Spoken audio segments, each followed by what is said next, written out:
ثلاث من كن فيه وجد بهن حلاوة الإيمان. حديث من؟ أنس بن مالك. سباب المسلم فسوق وقتاله كفر. حديث ابن مسعود رضي الله عنه. إن الله تابع الوحي على رسول الله صلى الله عليه وسلم، وكان أكثر ما كان الوحي يوم توفي رسول الله صلى الله عليه وسلم. حديث من؟ أنس بن مالك. إنه قد قشبني ريحها وأحرقني ذكاؤها. أبي هريرة. أكمل.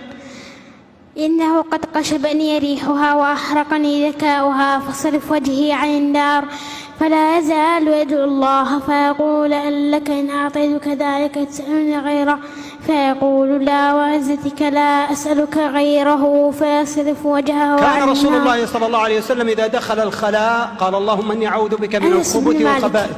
أنس بن مالك. يتعاقبون فيكم ملائكة بالليل والنهار، من أدرك ركعة من الصلاة فقد أدرك الصلاة. أبي هريرة. أو لكلكم ثوبان. أبي هريرة. أي مسجد وضع في الأرض أولا؟ أبي ذر. لقنوا موتاكم لا إله إلا الله. حديث من؟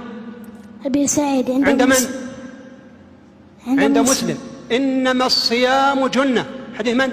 أبي هريرة عند الشيخين. من أراد الحج فليتعجل. حديث من؟ حديث أبي هريرة عند أبي داود. عند من؟ أبي داود. السيد الله. حديث عبد الله بن الشخير. من صححه؟ رجاله ثقات وقد صححه غير واحد، واشتباه النسائي وجوده محمد. كل خطبة ليس فيها تشهد. أبي هريرة عند أبي داود. باب ما جاء في خطبة الحاجة. عن ابن مسعود رضي الله عنه قال علمنا رسول الله صلى الله عليه وسلم خطبة الحاجة: إن الحمد لله نحمده ونستعينه ونستغفره ونعوذ بالله من شرور أنفسنا، من يهده الله فلا مضل له. كان رسول الله صلى الله عليه وسلم يعالج الوحي. حديث من؟ كان يجد من التنزيل شدة. حديث من؟ كان ابن عباس. ابن عباس. رقم كم؟ هذا الحديث الثالث بعد 500 وألف في جنبنا الصحيح المجلد الرابع.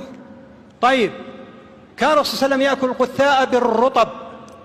عبد الله بن جعفر عند الشيخين. من صلى البردين دخل الجنة. أبي موسى. الذي بعده؟ أبي ذر. اللي بعده؟ أبي هريرة. اللي بعده؟ أنس. اللي بعده؟ أنس عن رافع بن خديج عن عائشة عن أبي أمامة عن جرير عن أبي هريرة عن ابن عمر.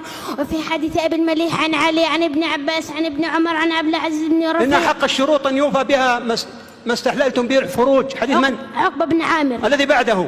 عائشة. اللي بعده أنس. الذي بعده ابن عمر. الذي بعده مطل الغني ظلم، وإذا أتبع أحدكم على مليء فليتبع. حديث من؟ أبي هريرة عند الشيخين. اللي بعده؟ اللي بعده حذيفة. ألحق الفرائض بأهلها.